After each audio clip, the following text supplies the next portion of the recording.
엄청 나쁜 게 하나 있네. 엄청 나쁜 거 뭔가요? 가격이 사악한데. 가격이 얼마예요? 3,896? 모컬. 네, 안녕하세요. 워카 김한용입니다. 오늘 만나보는 차는 투싼입니다. 그 중에서도 디젤 투싼입니다. 디젤 투싼은 여태 못 보셨을 거예요. 시승기가 한 번도 안 나왔었거든. 저희도 디젤 투싼 시승기 한 번도 내보내지 않아서 시승센터에서 차를 빌려와서 간단히 시승을 해보도록 하겠습니다. 야, 이게 디자인이 거의 완벽기에 가깝지 않습니까? 이제는 정말 멋진 디자인인 것 같아요. 이런 거 검정색 크롬 멋지지 않습니까? 정말 현대차가 이제 칼을 갈고 차를 만드는구나 라는 걸 보여주는 그런 디자인입니다. 그리고 디자인에 대해서 디자이너의 의도가 정말로 아낌없이 반영되는 것 같아요. 디자이너가 난 이렇게 만들고 싶어 라고 하면 누구 하나 그거 돈이 없어서 안 돼요 라든가 엔지니어링상 그건 좀 안 되죠, 이런 거 없는 것 같아요. 무조건 다 해주는 것 같습니다. 그래서 디자이너의 의도가 모든 차들에 정말 극대화돼서 나타나는 것 같아요. 그래서 투싼도 기존에 있었던 어떤 현대차하고도 전혀 닮지 않고 완전히 독자적인 그런 이미지를 만들어내고 있습니다. 그리고 여기 보면 이번에 아이오닉에서도 얘기했던 액체 금속 같은 그런 느낌이 드는 그런 모습을 보여주고 있는데 약간 현대의 이미지를 분명히 갖고는 있어요. 그래서 굉장히 날카롭고 샤프한 그런 느낌을 현대차는 주고 있다는 걸 이런 데서 강조하고 있는 것 같습니다. DRL이 켜지는 것도 굉장히 묘한데 미등이 DRL로 켜지는 경우에 이 부분이 굉장히 화려하죠. 요즘 들어서 어떤 분들은 이제는 좀 식상하다, 너무 빨리 질렸다, 이런 분들도 계신 것 같아요. 아무래도 조금 인상이 강하면 조금 빠르게 실증내는 분들도 나오는 것 같습니다. 어떤 분들은 뭐 여전히 이 차가 가장 아름다운 자동차다 이렇게 얘기하시는 것 같기도 해요. 어쨌든 이 차는 중저가의 SUV, 준중형 SUV이기 때문에 독특한 모습을 갖고 있으면 그만큼 빨리 실증낼 수 있다라는 건 알고 있었을 텐데 그럼에도 불구하고 일부러 튀게 만들어준 것 같아요. 어쨌든 우리나라 시장만이 시장이 아니고 해외에서는 이런 차가 굉장히 띄엄띄엄 보일 테니까 그 중에서 간혹 한 번씩 눈에 띄었을 때 인상을 확실히 심어주겠다라는 그런 의지로 보입니다. 정면에서도 굉장히 독특하지만 측면도 지금 굉장히 독특해요. 이런 식의 삼각형 라인이 있는데 이 라인은 이 차도 그렇고 아반떼도 그렇고 그리고 또 하나 45 EV 라고 얘기했던 아이오닉 5에도 비슷한 라인이 있어서 이런 라인들이 현대차의 옆모습을 어떤 상징해주는 그런 모습으로 보이기도 합니다. 종이 접기를 한 것 같은 그런 느낌이 드는 그런 옆모습인데 아무래도 판금하시는 분들은 그렇게 안 좋아하실 것 같아요. 이거 현대차 덴트는 2배 받아야 돼, 이럴 것 같은 그런 옆모습입니다. 뒷모양도 보면 길에서 우연히 봤을 때 오, 참신하다, 이게 그 투싼이구나 라고 누구나 한 번씩 말씀하셨을 것 같아요. 와, 투싼 새로 나왔구나, 이야기들이 나올 수 있는 여러 가지 외모를 보여주고 있는 것 같습니다. 아마 많은 분들이 다 공감하실 것 같아요. 이런 부분 반짝반짝 빛나는 부분이나 뭔가 이빨같이 돼 있는 부분이나 날카로운 부분이나 다 공감하고 계시죠? 아주 날카로운 그런 자동차로 만들어졌고요. 기존의 투싼은 무난한 자동차였다면 이제는 뭔가 튀는 자동차, 산뜻하고 뭔가 재미있는 자동차로 다시 만들어진 것 같아요. 무난한 자동차는 절대 아니다 라고 보여주고 있는 것 같습니다. 문을 여는 거, 트렁크 여는 거 어디 있는 거야? 여기 있어요. 여기다 만들어주면 안 되는 이유가 있어? 왜 현대차, 기아차는 다 여기다가 그렇게 하지 못하는 이유는 이게 준중형이기 때문에 그래요. 약간 저렴한 버전을 만들어야 되기 때문에. 이게 수동인 경우가 많거든. 수동이면 이 끝을 열어서 올려야 돼. 여기면 이게 힘이 부족하고 요게 팔에 닿기 때문에 그래서 손으로 끌어올리는 게 힘들어서 이런 식으로 만들 수밖에 없는 부분이 있는 것 같습니다. 이제는 전동 트렁크를 그냥 기본화 시키고 버튼을 위에다 넣든가 아니면 전동 트렁크의 비율이 더 높으면 전동 트렁크를 위해서 스위치 위치를 바꿔줄 필요가 있는 것 같아요. 저는 소렌토 타면서도 이거 좀 아니지 이런 생각을 하게 됩니다. 수입차 메이커들 다 위쪽으로 가는데. 자, 아무튼 이렇게 열어보면요, 이렇게 아래쪽에 층이 하나 더 있긴 한데 역시나 이 아래쪽에 타이어가 있진 않습니다. 스페어 타이어를 넣을 수 있는 공간을 아예 안 만들어놔서 아래쪽으로 공간이 너무 없기도 하네요. 스페어 타이어 공간을 굳이 안 만들 이유도 없는데 굳이 안 만들었어요. 없애지 말고 거길 그냥 수납 공간으로 제대로 만들어 줬으면 어땠을까, 그런 생각도 듭니다. 요즘 들어서 전기 아울렛에 대해서 굉장히 얘기들이 많잖아요. 이 차는 220V 아울렛은 제공되지 않습니다. 12V 아울렛이 있고요. 12V 아울렛으로 180W, 사실 쓰겠다면 쓰는 정도인데 커피포트 정도는 이걸로도 끓일 수 있다, 네스프레소 돌릴 수 있다, 자, 그런 정도고요. 그리고 여기 보면 폴딩 기능이 있습니다. 이걸 앞으로 젖히면 폴딩 해주는 거지. 이렇게 이게 착착 잘 되니까 굉장히 좋아요. 폴딩이 잘 되고 요즘 들어서 유행하는 그런 차박이라든지 그런 것들을 위해서 아주 풀플랫에 가깝게 됩니다. 잘 돼요. 풀플랫이 잘 될 뿐더러 여기서 앉았을 때 머리가 닿을 가능성이 별로 없죠. 굉장히 넓게 앉을 수 있는 그런 공간이고요. 차박이 꼭 자야 되는 건 아니지만 이렇게 누웠을 때도 충분히 놓을 수 있는 공간이 나옵니다. 괜찮은 것 같습니다. 여기서 치맥은 아니고 치콜, 네, 이런 거 하면 괜찮을 것 같아요. 폴딩 되고 나니까 딱 차가 완성되는 느낌이네요. 이렇게 착착 맞아주는 게 너무 좋은 것 같아요. 이거 왜 이렇게 느려? 한국 사람들이 도저히 납득하지 못하겠는 그런 속도예요. 조금 나아진 것 같네요. 처음에는 이게 뚱뚱 소리가 나더니 이제는 괜찮은 것 같은데요. 폴딩이 될 때 착착 들어맞는 거, 그게 어떻게 이렇게 풀플랫이 잘 되는가, 이런 거 궁금하셨을 텐데, 요거는 이제 폴드 앤 다이브가 됩니다. 그래서 이렇게 아래쪽으로 쑥 내려가고 이렇게 올라오고, 이런 식의 아주 작은 아이디어들, 이런 것들이 굉장히 이 차를 빛나게 만드는 것 같아요. 뒷좌석에 앉았을 때 이렇게 폴딩 되는 거, 잠깐만 이게 이렇게 된다고? 이렇게 젖혀져? 이야, 대단한데? 아이오닉보다는 낫네. 타이어는 지금 미쉐린 프리머시 AS를 사용하고 있습니다. 미쉐린 타이어라고 해서 괜히 더 어드밴티지를 줄 필요는 없어요. 미쉐린은 미쉐린이라는 회사일 뿐이에요. 프리머시 AS는 그렇게 좋은 타이어는 아닙니다. 이 현대차가 자꾸만 이 수입 타이어에 대해서 뭔가 조금 더 좋은 것처럼 자꾸 포장을 하고 있는데, 그렇게 치면 수입차가 훨씬 더 좋은 것처럼 우리도 포장하면 그거 뭐라고 하실 거예요. 수입 타이어를 그냥 막연히 쓰시는 것보다는 정말로 좋은 타이어인지 그런 거 확인하고 사용하시는 게 좋을 것 같습니다. 나쁜 타이어라는 얘기는 아니고, 이 옵션표에 보면 미쉐린 타이어 이렇게,만 써 있어서 그건 조금 잘못된 거 아니냐 라는 겁니다. 슉! 무게감이 꽤 상당하군요. 네, 당연하죠. 이렇게 막대기로 되는 건 당연하죠. 준중형차에서 막대기 아닌 게 있으면 나와보라 그러세요. 그냥 평범한 디젤 엔진, 평범한 위치, 평범한 각도, 이렇게 돼 있습니다. 그냥 4기통짜리 스마트 스트림 디젤 엔진이고요. 스마트 스트림이라고 해도 기존 디젤 엔진에 비해서 크게 달라진 건 없는 것 같습니다. 브레이크의 하이드로백이 굉장히 큽니다. 굉장히 커서 아마 브레이크 담력에 좀 배력을 제대로 해주겠다, 여러 번 밟더라도 충분한 배력을 계속 유지할 수 있도록 하겠다, 그렇게 진공백이 아주 크게 달려있는 걸 볼 수가 있네요. 배터리도 앞에 있는 그냥 평범한 시스템이고요. 엔진룸이라든지 이런 것들의 개선은 기존에 비해서 그다지 없어 보입니다. 주행을 통해서 이 차가 어떤 차인지 조금 더 살펴보도록 하죠. SUV를 탄다는 건 이런 느낌이죠. 사실 SUV가 그렇게 꼭 내가 오프로드를 갈 일은 없겠지만, 그래도 SUV를 탄다면 자동차가 이런 거친 길이라든지 뭐 험난한 길이라든지 이런 데서 그냥 맘 편히 갈 수 있는 거예요. 제가 만약에 테슬라 모델 3를 갖고 왔다면 이런 길에서 혹시 다음엔 어떡하지? 다음엔 어떡하지? 이런 느낌인데, SUV를 탄다면 뭐 오프로드? 저기 오프로드 있네? 저기로 그냥 한번 달려볼까? 이런 느낌이 드는 거죠. 마침 저희 PD님의 투싼을 타고 여기까지 왔거든요. 딱 앉는 순간에 격세지감을 느꼈습니다. 이걸 투싼이라고 할 수 있나 싶은 정도의 느낌. 다른 차를 타다가 투싼 이 차를 타니까 투싼이 원래 이렇게 좋았나? 뭐 이런 느낌이었는데, 이제 투싼에서 투싼으로 오니까 정말 엄청난 변화를 느끼게 합니다. 바로 직후에 차가 이렇게까지 달라진다는 건 정말 충격적입니다. 의외의 것도 있어요. 투싼이 좋아? 스포티지가 좋아? 오늘은 스포티지요. 자, 어쨌든 인테리어 보면 굉장히 참신하다는 느낌이 들어요. 이 투싼이 어떤 현대차의 공통적인 그런 디자인 랭귀지를 갖고 있느냐, 이런 부분에 대해서는 조금 의아합니다. 이거하고 같은 차가 전혀 없어. 그냥 이게 다른 브랜드의 차라고 해도 그냥 그러려니 할 것 같은 그런 게 요즘 현대차의 디자인 특색인 것 같아요. 공통적으로 가져가는 게 아예 없는 것처럼 느껴지게, 그냥 모든 걸 다 다르게 만드는 것 같아요. 금형을 그냥 같이 쓴다, 이런 것들은 같은데 이미지를 전혀 다르게 보이게 했어요. 이런 것들도 금형이 그냥 전혀 다르고, 이런 선을 갖고 있는 차가 없어. 이 차만 있고 나머지는 없어요. 이게 맞는 건가? 어쨌든 메이커마다 어떤 공통점을 가지고 가는 메이커도 있는 것 같고, 이 차처럼 이렇게 공통점을 아예 안 가져가는 이런 방식도 나름대로 있는 것 같습니다. 사실 오늘 이 차를 다시 시승하게 된 이유는 투싼을 시승하면서 여러 번 시승을 했는데 다 하이브리드였어요. 그러니까 이상하게 하이브리드만 시승차가 있어. 디젤은 없습니다. 시승차도 없지만 렌터카도 없어요. 투싼이 그렇게 많이 팔렸는데 왜 렌터카가 없지? 쏘카나 뭐 이런 거에 있을 만도 하잖아요.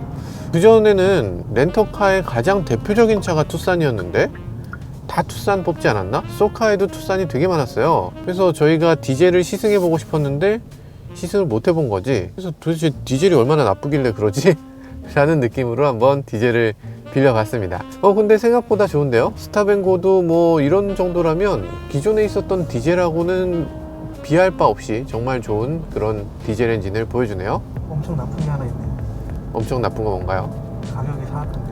가격이 얼마예요? 3,896? 3,896만원? 이거 4천만원짜리 투싼이에요? 이게 직물인 거에 대해서 어떻게 생각하세요? 이제는 저는 되게 친환경적이고 좋아 보여요. 좋아 보여요? 전에 그렇게 싫어했잖아요. 이거 직물인 거 되게 싫어했는데. 직물이면 나쁜 점이 하나 있죠. 먼지가 끼는 거. 여기 먼지 끼면 어떻게 이걸 닦아낼 수 있는가? 일반적인 방법으로는 어렵죠. 뭔가 이렇게 일일이 수작업 하시는 그런 정말 장인을 만나서 세척을 하셔야 되는데 그게 그렇게 만만치 않고, 그리고 또 하나 냄새가 뱄니다. 만약 흡연자시라면 그런 것들이 많이 배어 있을 거고, 물론 방호 처리가 돼 있어요. 그러니까 오염에 대해서 좀 방지할 수 있는 처리가 기본적으로 돼 있습니다. 유럽 소비자들은 뭐 괜찮아 하는 것 같더라고요. 그런데 우리나라 소비자들은 전 세계에서 제일 청결한 사람들이니까 아마도 조금 불만으로 삼을 것 같긴 합니다. 그리고 또 하나, 이렇게 플라스틱이 그대로 생 플라스틱 느낌이 나는 거, 요게 어쩔 수 없었겠지. 어쩔 수 없이 이 차에 가격대가 있으니까 뭐 이렇게 생 플라스틱 했겠지만, 그렇지만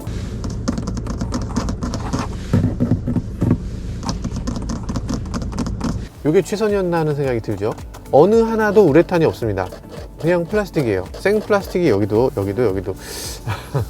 야, 이게 괜찮은 건가 하는 생각이 조금 들죠. 4천만 원인데 우레탄 이만큼이라도 좀 깔아주지. 이게 더 환경적인 건가요? 우레탄보다 일단 조금 더 친환경적이긴 할 거고, 재활용도 될 거 아니에요. 또 내구성 면에서 우레탄보다 좀 더 유리하긴 합니다. 우레탄은 그게 시간이 지나면 한 10년 가까이 되면 거의 대부분 다 일어나서 그 우레탄 흔적이 보여요. 우레탄이 까진 부분이 보이고, 그리고 녹고, 그런 부분이 있는데 굉장히 고급스러운 디자인을 갖고 있는 것에 비해서 소재감이 조금 아쉽다는 거죠.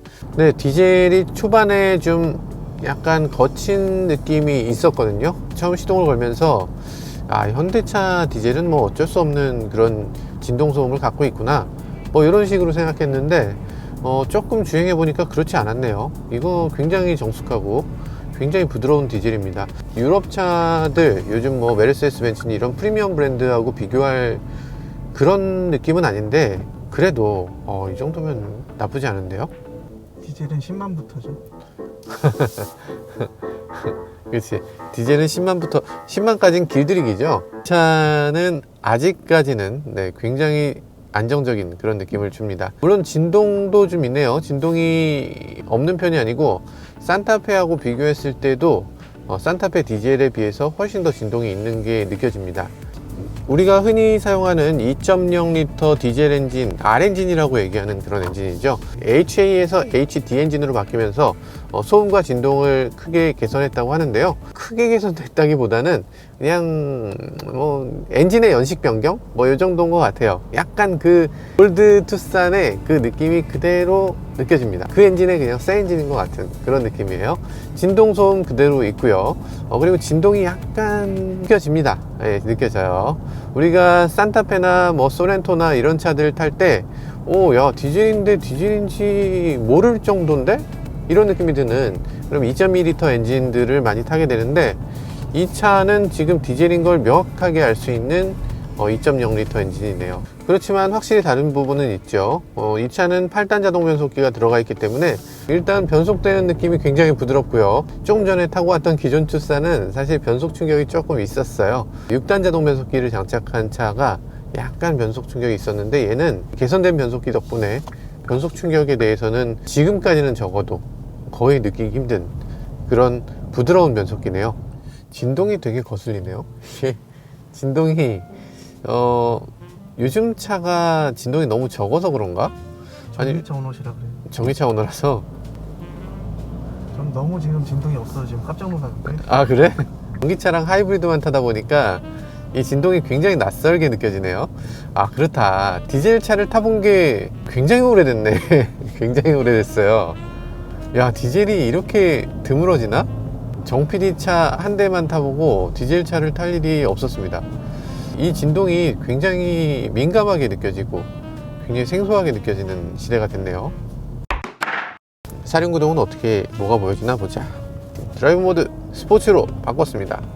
스포츠로 바꿨을 때 사륜구동 어떻게 되는가. 스포츠 모드일 때도 지금 앞바퀴에다가 엄청 힘을 보내고 있어요. 대부분의 힘을 앞에다 보내네요. 앞바퀴에 조금 더가 아니고 많이 더 가거든요. 한번 그러면 노말? 에코로 한번 해보자. 에코일 때는 뒷바퀴로 거의 힘을 안 보내고 앞바퀴로 거의 대부분을 보냈네요. 그러니까 에코라는 건 차가 거의 전륜구동인 것처럼, 사륜구동이 아닌 것처럼 이렇게 동작하게 하는 것 같고요. 스포츠 모드일 땐 조금 더 뒤로 힘을 많이 보내서 그래서 뒷바퀴, 네 바퀴가 다 어느 정도 토크를 배분할 수 있도록 이렇게 만들어진 것 같습니다. 자, 드라이브 모드에 따라서 여러 가지를 바꿀 수 있는데 디젤은 토크가 아무래도 조금 높은 편이니까 가솔린에 비해서 그러니까 이런 식의 사륜구동을 선택하는 게 조금 유리할 수도 있을 것 같습니다. 길이 조금 막히네요. 이럴 때는 어댑티브 크루즈를 켜야죠. 그죠? 네, 어떨 때 스마트 크루즈 작동 조건이 아닌지를 구체적으로 얘기해 주면 좋겠어요. 조건이 아닙니다. 그냥 그렇게만 얘기하면 어떤 건지 어떻게 알아. 자, 아무튼 지금 브레이크 페달에서 밟을 때도 앞차가 여기 있으면 네, 차를 출발하지 않는 거죠. 차선 이탈 방지, 그러니까 핸들을 자동으로 조향해 주는 LFA 기능도 버튼을 눌러서 따로 조절할 수 있도록 만들어져 있습니다. 속도도 100km로 세팅을 해 놔도 알아서 차가 앞차랑 맞춰서 가겠죠. 길이 막힐수록 어댑티브 크루즈는 정말 없어서는 안 될 것 같아요. 투싼에서 가장 아쉬웠던 지점은 사실 HUD가 없다는 점이었습니다. 이거보다 훨씬 저렴한 차들도 HUD가 달려 있었는데 이 차는 왜 굳이 뺐을까? 왜냐면 이 계기판도 조금 낮아요, 다른 차보다. 내비게이션은 많이 낮습니다. 보통 계기판하고 내비게이션을 같은 눈높이로 해서 눈을 낮추지 않고도 이렇게 같은 라인에서 볼 수 있게 하겠다, 뭐 이런 식으로 전엔 현대차가 얘기를 많이 했거든요. 그래서 일부러 이걸 높이를 맞췄다, 이런 얘기를 많이 했었는데 낮은 정도가 상당히 낮아요. 요즘 차들이 계속 이렇게 높이는 추세인데 이걸 굳이 낮춘 이유는 뭘까, 이런 생각이 들기도 합니다. HUD가 있는 자동차들, 그리고 럭셔리 자동차들, 이런 경우는 좀 낮추는 분위기가 있습니다. 얘는 HUD를 뺐다면 이걸 올리든가 했어야지. 디자이너가 이거 만들어 놓고 공조 시스템 만드는 사람이 또 한번 이걸 이겨서, 그래서 야, 공조 시스템 라인을 맞춰야지 어디 지금 내비게이션이 올라올라 그래, 뭐 이런 식으로 하셨나요? 정확한 이유는 모르겠지만 어쨌든 내비게이션이 좀 진 느낌입니다. 내비게이션 운영하는 팀이, 아니면 인체공학적인 걸 운영하는 팀이 목소리가 좀 작은 것 같아요. 조금 더 목소리를 크게 내주셔야 될 것 같습니다.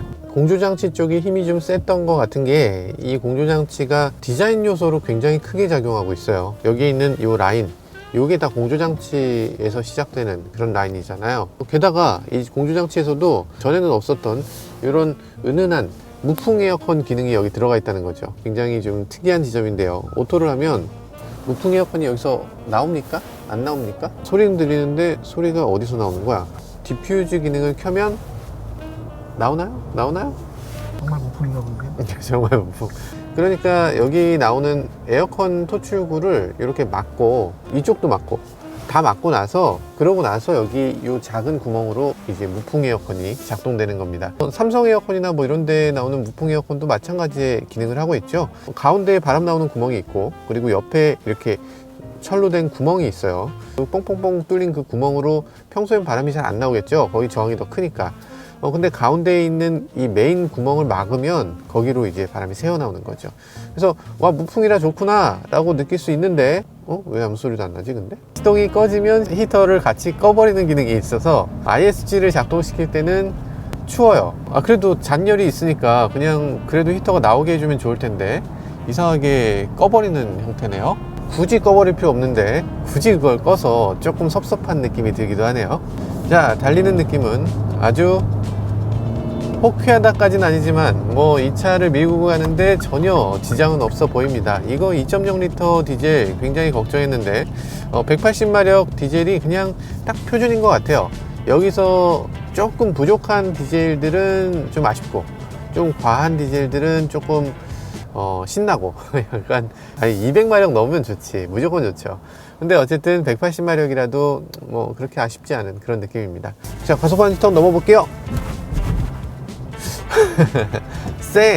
뭐가 세요? 단단합니다. 차가 굉장히 단단하고, 그리고 휠이 일단 커요. 휠이 큰 게 이 차에서 굉장히 차를 단단하게 만드는 그런 요인인 것 같아요. 저희는 항상 시승할 때마다 이렇게 최고의 요소수 유록스를 넣는데요.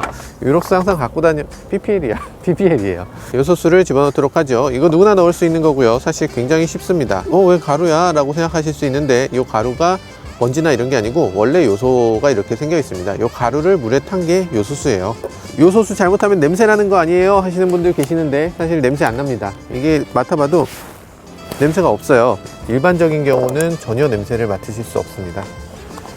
이런 식으로 그냥 넣으면 되고요. 뭐 아주 간단하네. 질소산화물 규제가 최근 들어서 엄청나게 강화되면서 모든 자동차들이 다 요소수를 넣도록 이렇게 바뀌었습니다. 폭스바겐의 디젤 게이트가 일어났던 게 바로 이 요소수 없이 어떻게든 디젤을 만들려고 했었기 때문에 그렇게 했던 거예요. 어떤 차들은 요소수를 넣지 않으면 출력이 급격히 줄어들거나 아니면 아예 시동이 안 걸리게 돼 있는 차들도 있으니까 이렇게 요소수를 항상 비상 보충용으로 갖고 있을 필요가 있어요. 그래서 디젤 차를 몰고 계시는 분들은 이런 것도 신경 써서 챙기셔야 됩니다.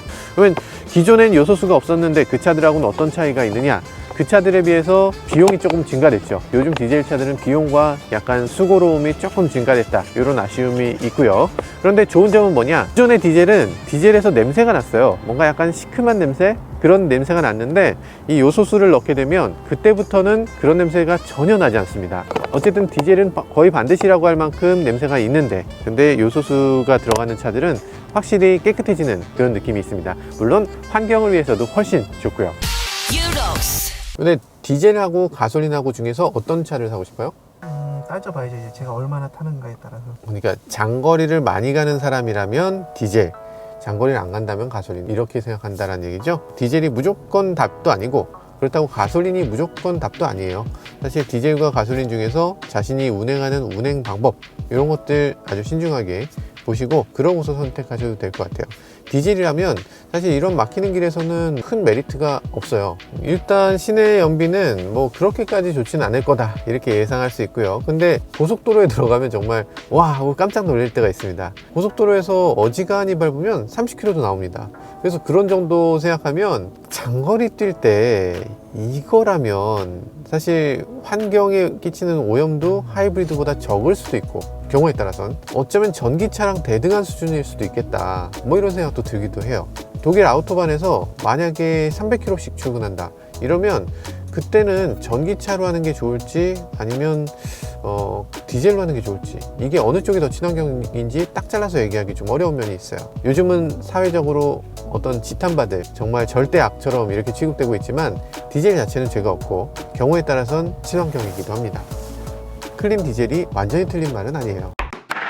네, 물론 투싼이 아주 좋은 자동차 맞습니다. 이전에도 가장 베스트셀링카였고 지금도 베스트셀링카가 되는데 손색이 없는 자동차인 것 같아요. 실제로 판매량도 뭐 굉장히 올라와서 준중형의 표준처럼 되어 있는 것 같습니다. 그런데 이 메이커들이 내세우고 있는 이 준중형의 특징들, 요게 뭔가라는 걸 다시 한번 생각해 볼 필요도 있는 것 같아요. 거주성만 놓고 보면 왜 굳이 준중형 SUV를 사? 그러면 중형 SUV 사지? 뭐 이런 생각이 들기도 하는 거죠. 아주 어려운 세그먼트가 됐어요. 이 아래쪽에서는 소형 SUV가 굉장히 커졌고 이 위쪽에는 뭐 중형 SUV들이 엄청난 럭셔리를 내세우고 있고 디자인에서도 정말 압도적인 그런 느낌을 보여주고 있고, 그렇기 때문에 이 차가 뽐내면서 타기는 조금 부족한 부분도 있는데 그런 것들을 이 디자인으로 잘 극복하고, 그리고 또 거주성에서도 그렇게 잘 극복할 수 있도록 만들어진 것, 그런 것들이 이 투싼의 가장 큰 장점이라는 생각도 들었습니다. 지금까지 저는 우카 김한용이었습니다. 감사합니다. 이야, 갑자기 여기 올 때까지는 차에 아무 불만이 없었는데 갑자기 확 내려오네. 이게 어떻게, 진짜 우리 PD님한테는 죄송하지만 야, 이게 3년 차이라고는 믿어지지 않는 엄청난 차이가 있네요. 이게 투싼인가? 같은 투싼이라고 할 수 있나? 가격도 4배 차이. 가격이 4배 차이? 그렇지, 가격이 4배 차이. 근데 이때 신차를 사신 분들은 좀 많이 억울하겠는데?